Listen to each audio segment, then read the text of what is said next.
Greetings from Tokyo, my dear friends. This is Daisuke, and I very much hope that this video finds you well and in very good spirits wherever you are in the world. And today, if you don't mind, I would very much like to continue on with our journey, our discussions, and our explorations with respect to the recent releases made by the Criterion collection during this year of 2021. And that brings us to a film that has been designated by Criterion at spy number 1092. It is a film from 2004, and the filmmaker is Johnnie To, or Johnnie To. And the name of the film is, and please pardon me for my very poor pronunciation, but it's Yaodo Lung Fubong, or the English title is Throw Down.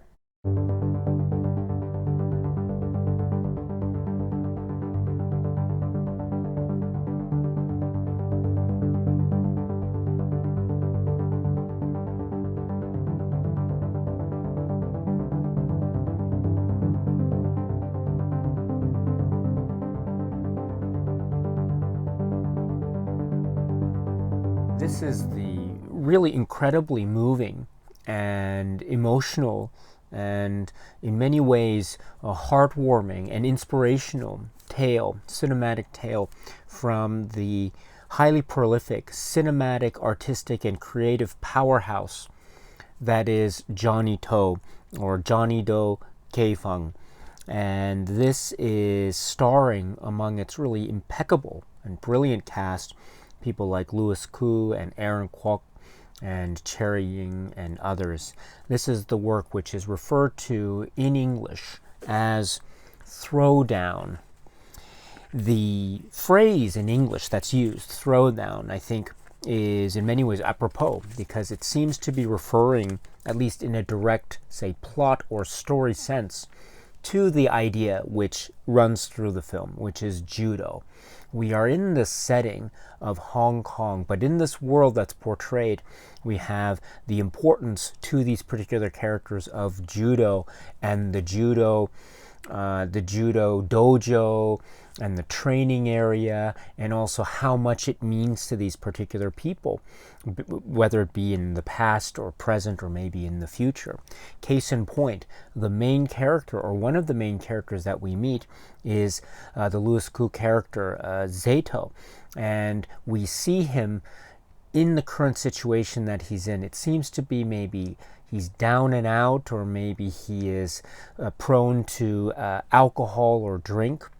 He's associated with this particular bar, but we also come to realize that he has this past of judo glory, having been a very top judo contender back in the day. But for whatever reason, or reasons, he is, at the start of the film, not to these levels of judo excellence, as it were. Or maybe he is and we just don't know it yet. Or maybe throughout the film we will get to know a little bit more about his background and his character and why it is, or perhaps the reasons as to why he might be in the situation that he's in, and enter into this situation a number of other key characters that play into this notion of, say, friendship and bonds and judo, in a manner of speaking. For example, the Aaron Kwok character, he seems to enter the arena, the cinematic arena, as it were, also with a high level of judo expertise and knowledge. And he seems to be roaming this particular world, trying to challenge people to judo, included in which is, of course, the Zato character. And here we have one of the wonderful dynamics of this world, this great depiction from Johnnie To and company, which is, in this world, people seem to show their stuff, or they want to prove themselves in the arena of the real world by having judo challenges with each other, and to have them in the streets against the backdrop of neon lights, shadow and light, indoors or outdoors. And this is where we have the judo duels, as it were, which is one of the great and interesting focal points of this film, and I'll try to get to that momentarily. So in that way, we have a type of action film thread that is focusing in on judo and the judo confrontations between characters that might seem to be set up at the start to be the traditional, say, protagonists of the story, and then later on we get to see other characters also in the arena of judo that seem to be perhaps being set up to be the potential, say, antagonists of the film. And thus lies one of the, say, direct, say, action-based plot threads that maybe we get a sense as viewers that is being set up while we get into the film proper during its opening moments and into the film itself. But this is one of the great beauties of this film, Throwdown, which is it goes in so many ways and turns that I think can be said to be surprising, that might be said to be relying on certain strengths of the genre, while at the same time using expectations and turning them on their head, thus turning the film into a very myriad sense of different directions, both within the genres and also outside of the genres, thus making for, I think, a very rich and quite complex character portrait of these particular individuals that we meet. So we've talked about the Louis Koo character. We've also talked about the Aaron Kwok character. So that's Zeto and Tony. And then there's one other key character that we also meet, the Cherry Ying character, who is Mona. And she also brings a sense of energy and also her own story about her hopes and dreams, wanting to be a success as a singer and not quite making it in terms of that particular success. She's trying her best in terms of this nightclub situation, and that's where she meets these other main characters. And through their interactions, they seem to be getting into various adventures or mini-adventures or subplots involving their backgrounds, some seedy characters that might come for retaliation, and therein lies some scenes of confrontation. Again, judo comes into play.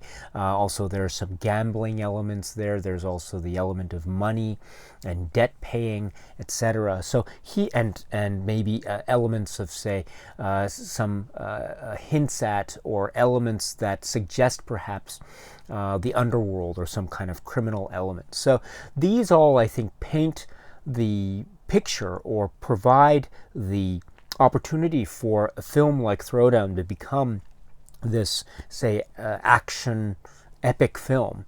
And in many ways it does have those traits in a beautifully designed setup. But when we go back to the characterizations, again, centering in on these three main characters, but then also around them and in this particular community, we have so many other richly portrayed characters, each having his or her own story or background or particular point or situation that we find them to be when we watch this film. We come to realize that this film Throwdown is very introspective. It is very much an examination about character, and to be more specific, it is very much an examination about loss or loneliness, or perhaps to be even more specific, we see characters that are somehow facing some kind of challenge. Maybe it's an external challenge, or maybe it's an internal challenge. And maybe those challenges are things that cannot be overcome. And maybe they cause certain hardship or certain disappointment to these particular people. And maybe they prevent them from achieving their goals or their life ambitions or their dreams. And that's where we find a lot of these people at the start of the film. But throughout the course of the film, again, against the backdrop of what could be this action judo setup, we actually come to find that this is a very carefully designed examination of how characters like these these beautifully rendered and portrayed characters, how these characters are dealing with their particular situations of potential hardship, but they are dealing it with a way that is very much living in the moment, trying to espouse a type of philosophy that is trying to be happy, trying to find a sense of satisfaction despite certain external hardships that might occur along the way. So this is a very philosophical type of approach to hardships, and how we have three characters, or many other characters in this film, who are in their own ways, respectively, espousing this idea of a joie de vivre, or a joy, or trying to express a joy in the life that one is living at a particular moment. And this is shown in many ways in this film throughout, and it's so beautifully realized and emotionally staggering in terms of its emotional weight and depth in this particular way. And we see this portrayed visually in the great design by this film and Johnnie To and company. For example, we see how the element of judo, and for instance, how judo is this way in which the rivalry, the friendly rivalry, as it were, between the two main characters seems to be playing itself out. In other words, the whole plot device that brings them together, after all, is the idea of the Aaron Kwok character wanting to challenge this great legend of judo that is now kind of down and out, and trying to challenge this person to a judo duel. And that leads to their friendship. And this friendship is also developed over another series of episodes, but it's also developed under a fundamental aspect of judo and their love and respect for this way of life that is judo. And there are some moments where we see them sparring or practicing or fighting, and they are rivals in that moment, sure, but they are also deep, deep friends. And this is so amazing in terms of the use of this type of, say, this type of fight sequence or fight sequences, which might seem from one perspective to be an expression in cinematic terms of a type of duel or battle between a protagonist and antagonist. And that's one way of looking at this film, that's for sure. But at the same time, or in parallel, those same sorts of scenes also express a type of bond or close connection or friendship. And that is really striking, and such a beautifully rendered way to use action sequences and sequences of physicality in order to portray the depths of the deep emotional bonds and friendships between these people. And also, this is very true in terms of other sequences, not just with judo, but just in terms of, say, there's a very famous moment involving gambling and money and running out into the streets with money, and the bills of money are flying all over the place in the darkly lit but beautifully portrayed night street.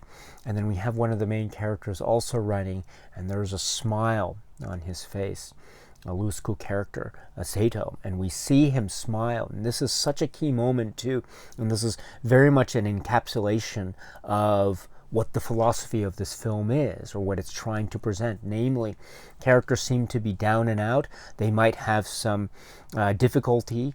Maybe they can't win in gambling. They can't overcome particular obstacles. They can't achieve their dreams. But in the moment, my friends, in the moment, when there's a feeling of freedom, a liberation, running through the streets, the wind or the feeling of the air and the money flying about, there is a sense of liberation, freedom, and happiness, even for that particular moment. And so living in the moment and finding a type of satisfaction in the moment such that it's expressed or manifest outwardly in the smile of the face of the protagonist. This is so moving, and it's so, I think, fundamental in terms of what this film is trying to do. It is, again, an attempt to show us an inward type of an inward examination of the philosophy of these particular characters and how they seem to be wanting to live in the particular moment. And the expression of that is not just individualized, I mean, that's part of it, but it's also within the group dynamic as well. And that's another great strength of this film, I would say, which is how it shows the strengths of friendships and bonds. And in particular, these three people. And there's a very famous moment, too, where there's a scene involving the three of them playing what they're playing like innocent children in the street, and there's a scene involving a red balloon, and it's so magical in terms of its warmth and depth and innocence, and it feels like kids playing so innocently and so with such charm and warmth. And this is a great example again of what one of the great foci of this film is, which is a type of examination of the importance of emotional bonds and friendship in the particular moment. And this might be fleeting, and it might end, and these people might go off and do their own thing.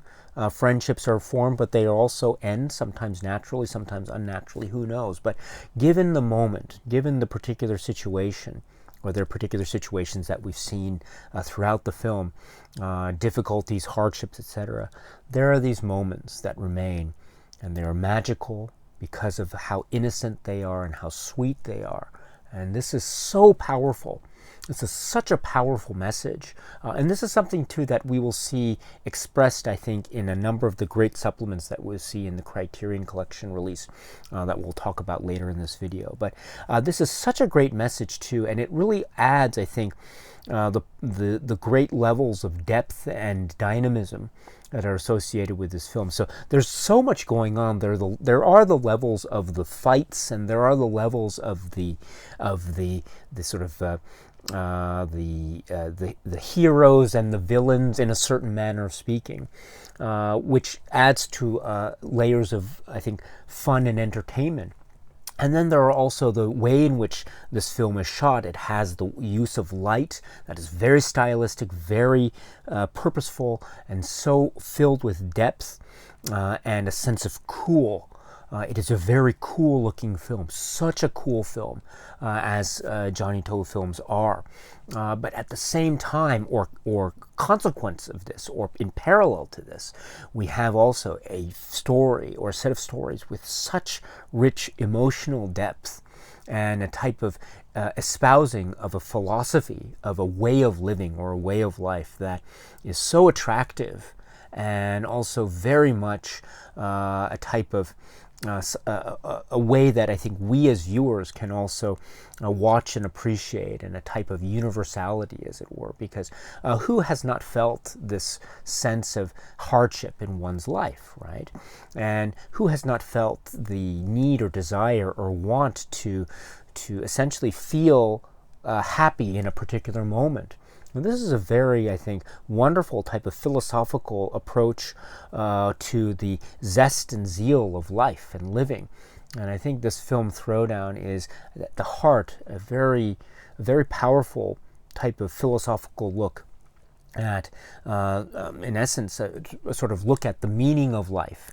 The meaning of life set against the backdrop here in Hong Kong and judo, and the lights as staged by Johnnie To and company, and the great dynamics and the wonderful way in which things are set up, and action unfurls before our very eyes in a very hypnotic and engaging and dynamic way. And at the same time, my friends, at the same time, there's also this wonderfully established emotional weight that is fundamental, that is basic, and that is also very heartwarming and incredibly moving. And when we see these setups develop from start to middle to finish, I think we are truly witness to a surprising and powerful and, as I say, charming, as well as a deeply moving type of inward inspection or introspection of characters and who they are in a given moment, at any particular moment, and what they will do to express themselves in these particular moments. And this makes up what it is to be alive. What a great message or series of messages that underlie this fantastic film, Throwdown. The Criterion Collection has released this film, Throwdown, in this wonderful, wonderful release. Now, this film has been released elsewhere on other labels, of course, but it's really great. It is really great to see a Johnnie To film in the Criterion Collection, for one, and also to have this film in particular in the Criterion Collection. And here's hoping that more is to come. I certainly hope so, and I know many other people feel the same way and quite strongly. So here's hoping that that can happen one day, very, very soon indeed. But for now, my friends, I think we can be very happy and content that we have this particular presentation in the Criterion Collection, and also the accompanying supplements as well, some of which have been released elsewhere, but a number of others are Criterion produced, so we'll get to those momentarily. But just to let you know as well that this is purported to be based upon a 4K digital restoration, 5.1 surround DTS HD audio, and I think it looks so rich and colorful, and it's very, I think, apropos in terms of it watching or viewing experience of a Johnnie To film, and it just comes alive, and it feels alive, and you hear it, and the sounds are alive, and you can get a great sense of the music and the rush and the experience overall. A great release. So I recommend it wholeheartedly. And of course, that's not all, because we also have, as I was referring to, a number of wonderful supplements, some of which have appeared elsewhere, but others have not. So what are the supplements that are included here?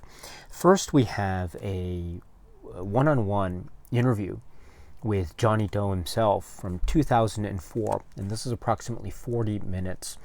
So this is something that has already existed, but Criterion was able to include it here, and I'm very glad it is included, because if you haven't seen this interview with the director Johnnie To, please do.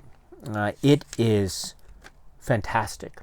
Johnnie To, he's talking very specifically about the craft and about the art and about working with actors or specific actors and what it is he was going for. And he's speaking about the influence of Akira Kurosawa and the work and the story Sanshiro Sugata and the like, and just various questions that he is focusing on. This is almost like it is like a master class with Johnnie To as the professor. And what a wonderful master class it is. Once again, it's approximately 40 minutes, and he covers a number of questions, such as, why did you shoot the film Throwdown? And he talks about Sanshiro Sugata, the story, and also judo, and how judo might not necessarily have been a very popular sport in Hong Kong at the time, but that was one of the appeals for relying on it, or one of the appeals of the story. And he also was talking about his approach to the story, about how there are action elements to the film, that is true, or to the story, that is very true, but he wanted to focus or emphasize the romantic elements of this, the emotional rush, or the importance of being, the importance of existence as expressed in these beautifully established approaches that cinema can provide, and in particular the Johnnie To cinema, what he can provide. And the message that he was saying, live in the moment, that's what he says here. And he posits the question, what if you realize, or what if you discover that you only have 2 years left to live? How will you live those remaining 2 years? And so this is very much this is such an interesting proposition from Johnnie To, because he does speak about Akira Kurosawa here and a little bit later in the interview. He makes references specifically to Sanshiro Sugata, which is a very strong reference. But this type of positing about how one will live one's life and how one will use the time that is remaining in one's life, this is very much reminding me of another Kurosawa film called Ikiru. So what a fascinating way, and this is just the beginning of the interview with him, because he also talks about how he wasn't really focusing in on setting up the heroes and the villains per se, but he wanted to give room for this philosophical introspection of character. And in that way, what he also was focusing in on was the idea of not necessarily giving the audience, the audience members, the specific dialogue or pieces of information that will explain everything, but allowing the audience to interpret and to surmise and to think, which is wonderful, because according to Johnnie To, this allows the audience, therefore, to become emotionally involved and engaged, and thus maybe have the story that they are watching remind the audience members of things of their own life. And I thought that was such a really brilliant commentary on the nature of Johnnie To's filmography and his philosophy towards filmmaking. So it's incredible, absolutely incredible. And he's talking too about other questions like, are the characters representative of Hong Kong people today? And he's talking here about, this gives him the opportunity to speak about the characteristics of the main characters here. The idea of persistence and perseverance in the various stories. Dreams, these characters are chasing their dreams. Even if there's no chance of success, there is still an idea of happiness that one can feel. And one must try. One shouldn't give up. One must continue to try. That is, in many ways, the essence of life, at least as expressed here through Throne and in Johnnie To. So he also addresses the question, why did you shoot with such stylistic lighting?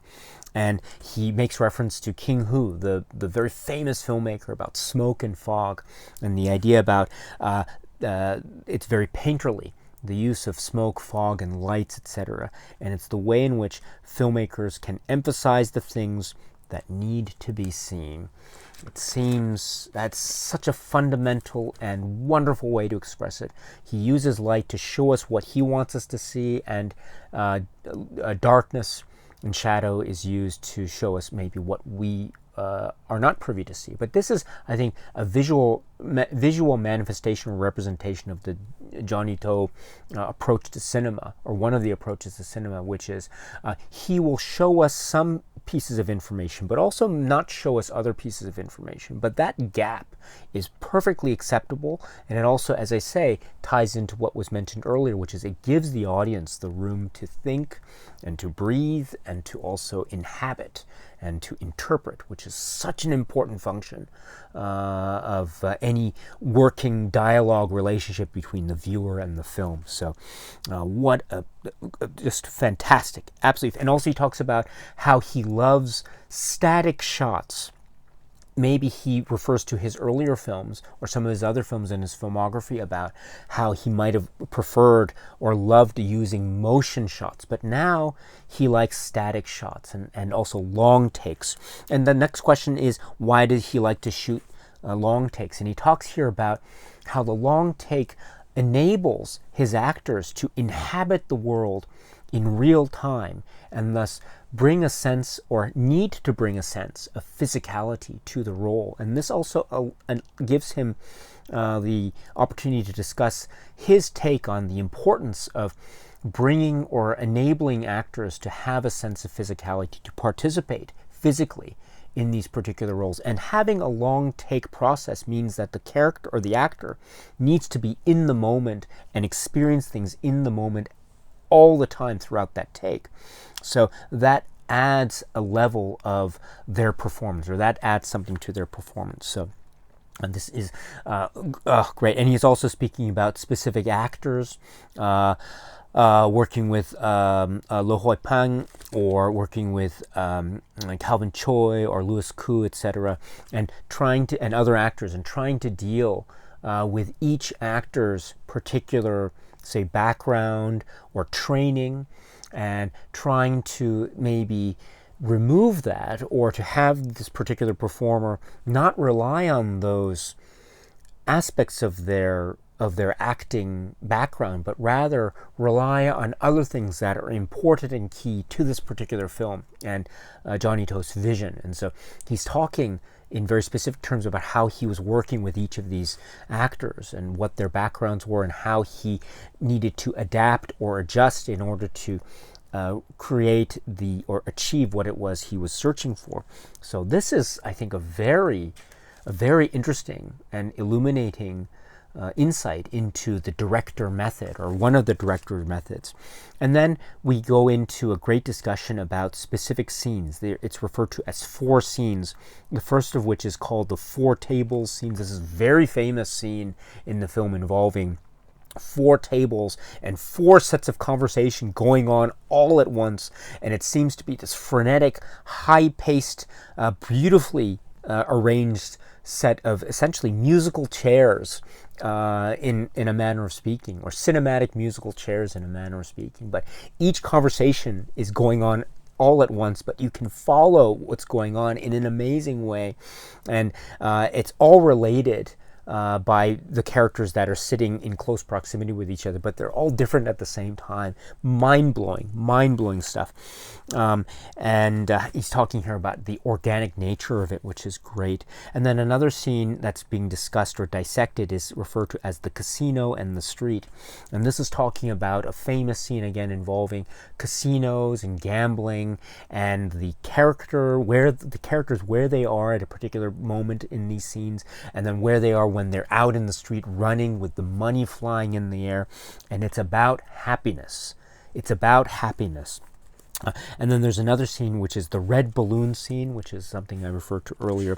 And Johnnie To talks about this scene, about capturing the essence of the feeling of growing up, and the idea too of just things that you do with your friends. These can be seen, maybe they're random, they might seem silly or seemingly quote-unquote unimportant, but they are moments with your friends, even if it means playing outside with a red balloon. And this becomes something that is a memory, something that is a reminiscence, something that you can think back on years afterwards and think not just about the friendship, but about those moments. Oh yes, I remember that time with my friends, I was outside playing with that balloon or something. And it becomes this beautiful moment, a beautiful memory. And that becomes, I think, so poignant. And also in the context of a group of friends too. Another beautiful way of expressing it here. And then the final of these 4 scenes is referred to as the grass fields duel.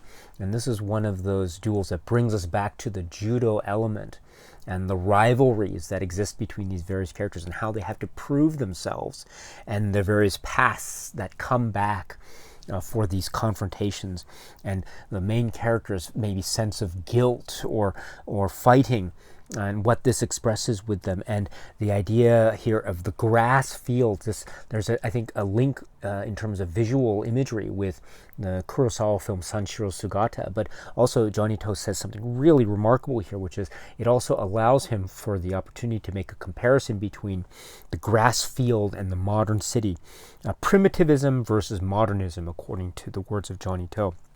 But also, even in this comparison, it also allows him to show us or to express to us the message that even though there is modernity, there are things that remain just as they have always been. So that is so profound.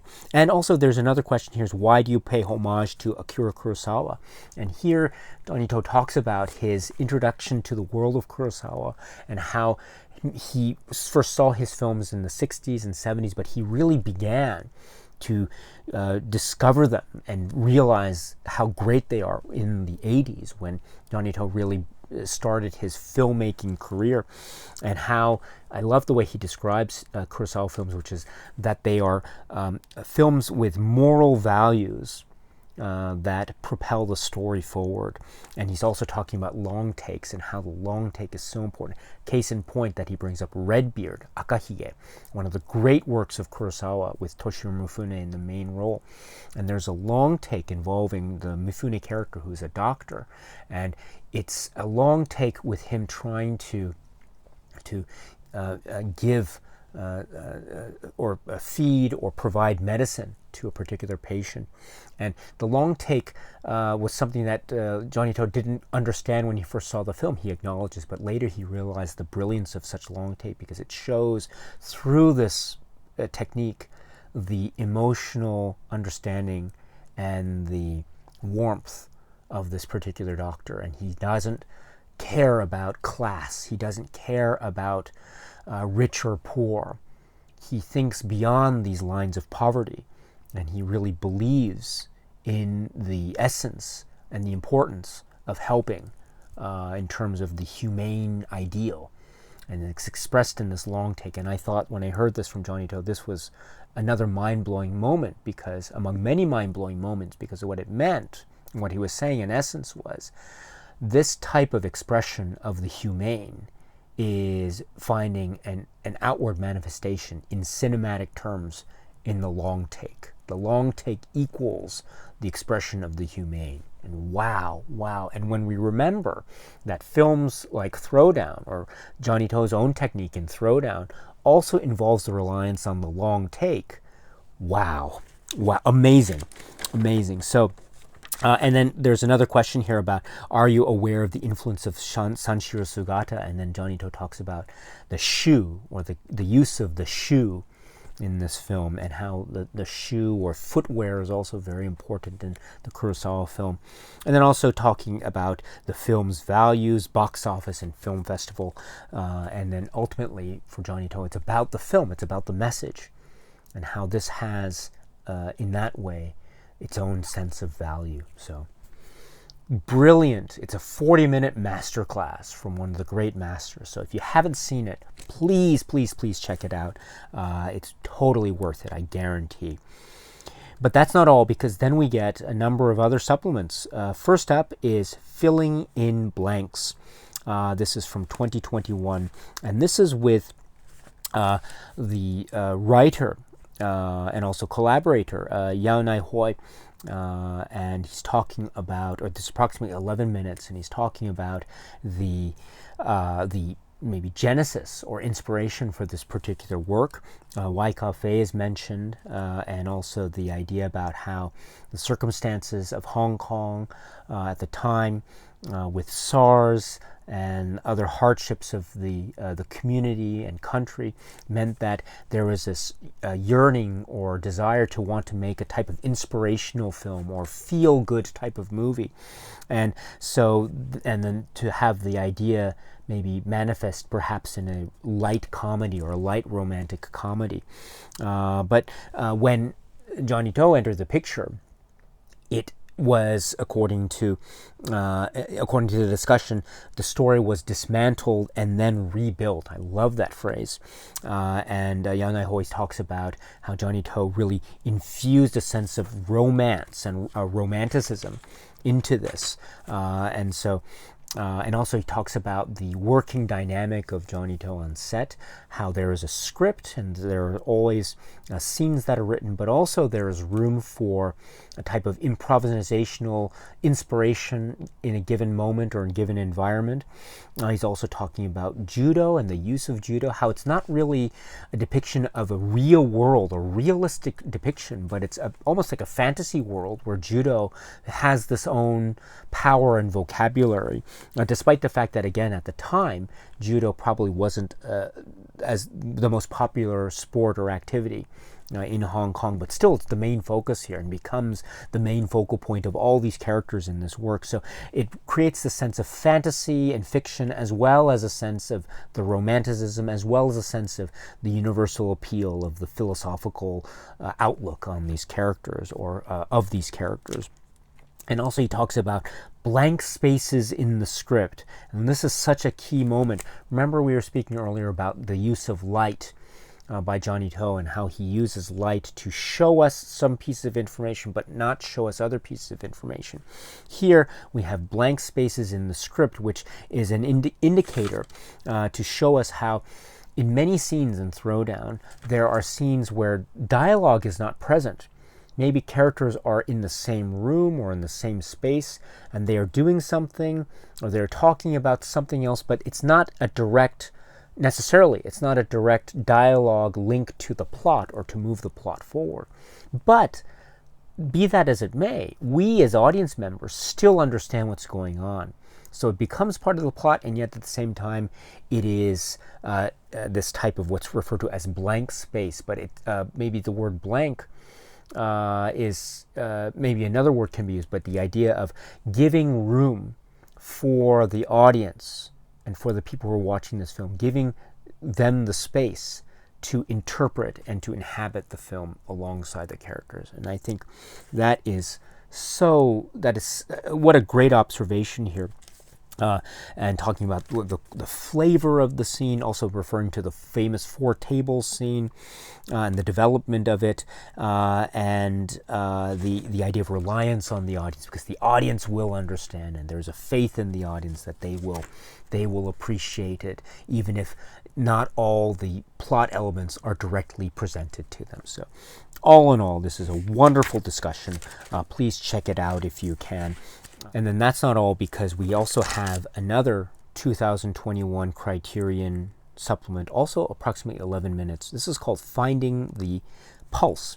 And this is a one-on-one conversation with Peter Kam about the musical score of this. And it's a really lovely musical score. And just like the film itself, the musical score goes in many different directions that are both pleasing and surprising and heartwarming and inspiring.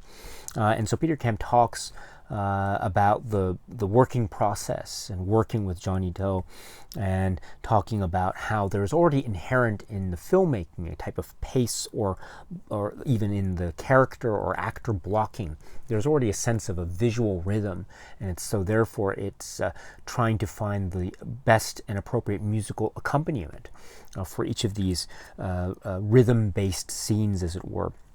And he also refers to this as a type of personal film of Johnnie To. And you have to remember, too, he reminds us about how prolific Johnnie To as a filmmaker is, and how he has oftentimes multiple productions going on at once. And maybe based on the amount of time and his attitude, Peter Kam really regards this film Throwdown to be, from Johnnie To's perspective, it's probably Johnnie To's most personal, or one of his most personal films. And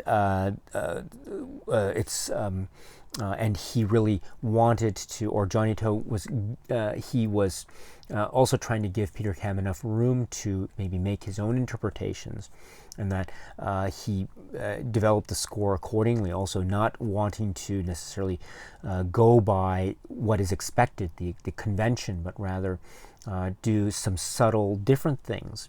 For instance, maybe there are some scenes that might have had certain genre conventions in terms of music, but here we have differences in that style or that approach, which turn those moments into really emotional, powerful moments. There's also an interesting thing that Criterion Collection does here with this Peter Kam interview.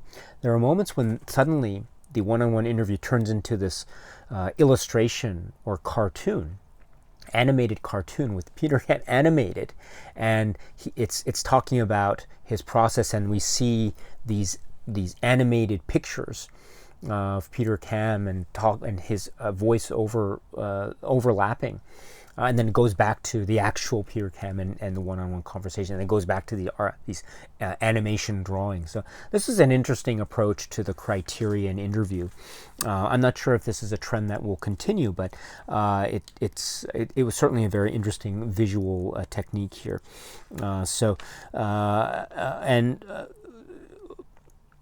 This is so great, because there are just, again, in the musical design, it's very much part of the Johnnie To experience, which is we're getting a lot of things that might seem on the one hand to be, again, very consistent with the genre expectations, but also at the same time they go in very different directions that create this wonderful sense of surprise and warmth and humanity along the way. And that's certainly true of the music. So please check out this conversation as well if you can. A wonderful conversation, again, approximately 11 minutes. And that's not all, because then we also have another Criterion or recent supplement discussion, also from 2021, approximately 21 minutes. And this is called Hidden in Plain Sight. This is with David Bordwell. And David Bordwell is giving us a almost tour or a type of visual or guide, if you will, to Johnnie To's films, and also this film in particular, and talking about motivations of the characters and how outward expressions are really linked to the inward trajectories of these characters, and how certain maybe subtleties in the way in which the film seems to divert away from the basic plot of the film, while David Bordwell seems to be arguing that even these so-called diversions are in fact subtle yet impactful manifestations of the inner workings and psychologies of the characters. And so therefore these moments that might seem like asides become actually quite fundamental and important in the overall trajectory of the work. So, and he provides these wonderful examples to support this great hypothesis. This idea of presenting unknowns, the unknown unknowns, and this is also linking into the way that approach of Johnnie To cinema, which is showing us some bits of information but also not revealing others. So, and the idea, the redemptive power of friendship, which is also very much consistent with the Johnnie To approach. So, and the idea of repetition of shots and what this means. There might be slight differences in the color palette as well, but what repetition means in terms of the cyclical nature of these stories. But also how things change at the same time. So, again, David Bordwell's insights are brilliant as always, and this is certainly the case with this particular discussion here. Again, hidden in plain sight, approximately 21 minutes. And that's not all, because then we get another discussion, a one-on-one talk, approximately 12 minutes, also from 2021. And this is with Caroline Guo, and it's called Kicking Conventions. And here she is giving us a great perspective on Johnnie To's filmography and how this film, Throwdown, might be seen on the one hand to be, in her phrase, defying expectations within the filmography of Johnnie To, and how it's dealing with various tones and styles. And she makes some interesting comparisons to other filmmakers from Hong Kong. For instance, John Woo or Wong Kar-wai, and how Johnnie To was really someone who stayed, or who does stay in the Hong Kong film industry throughout it all, through the ups and downs. And so she's also talking about Milky Way image and the importance of the creative atmosphere and environment of Milky Way image, and how that in that context a film like Throwdown has this incredible, almost in her words, non-commercial feel. And I really get that. In other words, this is a film that is really about the characters. This is about the philosophical underpinnings of the characters. And also she mentions the idea of the interesting dynamic in how this film portrays conflict in terms of the melodramatic touches, the beautiful melodramatic touches of poetry, or also the way in which comedy is used to portray conflict, and also the idea of playing with genre conventions, turning them on their head. She makes a reference to Jean-Luc Godard, so that's a type of maybe meta aspect of this film on the one hand, but also she makes a very compelling point too at the same time. Those sorts of turns also might be interpreted to be within the text of the film itself. So it's both inter and intra. These genre conventions or bending of various expectations, I think, also lend themselves to the inner workings of the environment itself. So in what she calls the absurdist vein of the film as a dark comedy. And I think that's a great way of putting it. So outside the text and also within the text. And also she makes reference to how another aspect how this plays with genre is how it has connections to wuxia and martial arts cinema, and also of course judo as well.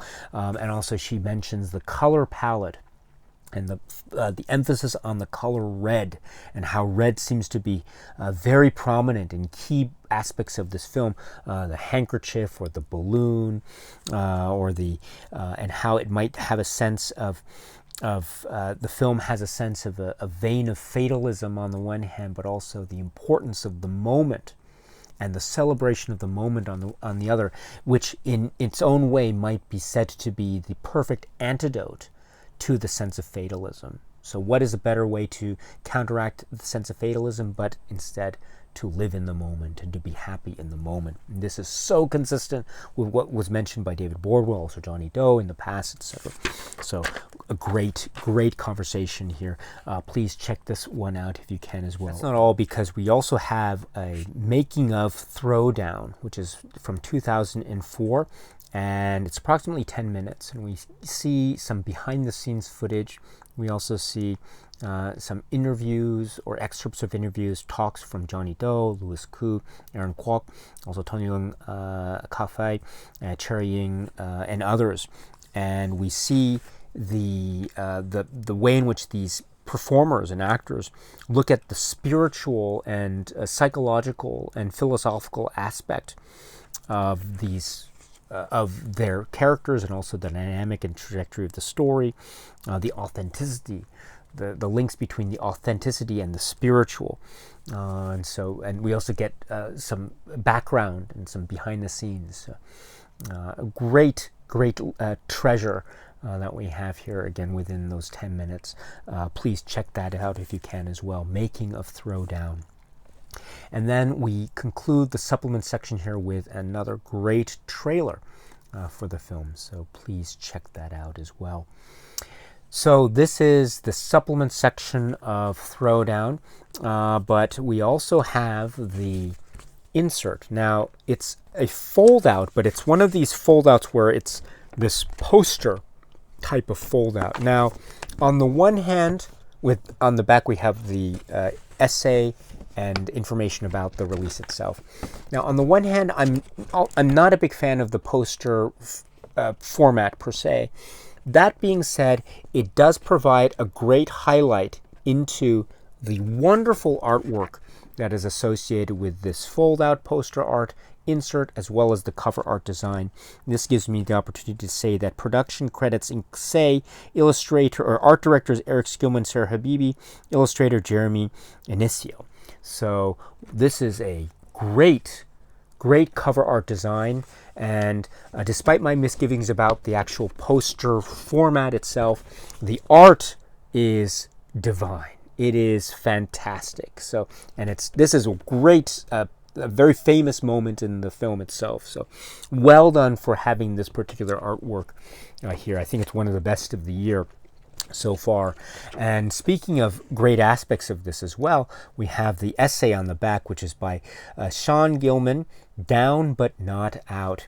And here he is talking about the film, the context of the film with Johnnie To's filmography, and also a Milky Way image, and the thematic concerns and design of the film, and the reaction to the film, etc., and the longevity of the film.